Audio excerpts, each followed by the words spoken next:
Apple, അതുപോലെ തന്നെ mango, strawberry, orange, ഏത്തപ്പഴം, ഇത്രയാണ് എടുത്തിരിക്കുന്നത്.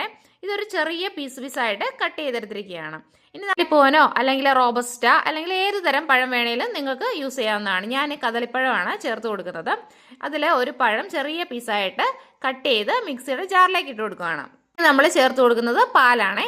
പഴം ഒന്ന് നന്നായിട്ട് അരഞ്ഞു കിട്ടാൻ ആവശ്യമായിട്ടുള്ള പാല് നമുക്ക് ചേർത്ത് കൊടുക്കാം. ഫ്രൂട്ട് സലാഡിലേക്ക് ആവശ്യമായിട്ടുള്ള മധുരം ലഭിക്കുന്നത് ഈ ഒരു പഴവും പാലും കൂടെ നമ്മൾ മിക്സ് ചെയ്ത ഈ ലിക്വിഡിൽ നിന്നാണ്. ആദ്യം നമുക്ക് ഈ പാലും പഴവും മിക്സിയുടെ ജാറിലിട്ട് നന്നായിട്ടൊന്ന് അരച്ച് നിങ്ങൾക്ക് ഇഷ്ടമുള്ള ഫ്രൂട്ട്സ് ഒക്കെ ചേർത്ത് കൊടുക്കുക. അതുപോലെ തന്നെ നട്ട്സ് ഒക്കെ ഉണ്ടെങ്കിൽ അതൊക്കെ നമുക്ക് ചേർത്ത് കൊടുക്കാവുന്നതാണ്. ചൂടുകാലത്ത് നോമ്പിനൊക്കെ നമുക്ക് കഴിക്കാൻ പറ്റുന്ന നല്ലൊരു ഡ്രിങ്കാണ് ഇത്. ഫ്രൂട്ട്സിന്റെ അളവിനനുസരിച്ച് നമ്മുടെ പാലും പഴവും കൂടെ ഉള്ള അളവ് കൂട്ടി കൊടുത്ത് നമുക്ക് ഇതേപോലെ ലിക്വിഡാക്കി എടുക്കാവുന്നതാണ്. അതിലേക്ക് കുറച്ച് മധുരത്തിനായിട്ട് നമുക്ക് കുറച്ച് ഹണി ചേർത്ത് കൊടുക്കാം. എന്നിട്ട് നന്നായിട്ട് മിക്സ് ചെയ്ത് കൊടുക്കാം. അധികം ടേസ്റ്റിയാണ്, അതുപോലെ തന്നെ നല്ല ഹെൽത്തിയുമാണ്. ട്രൈ ചെയ്ത്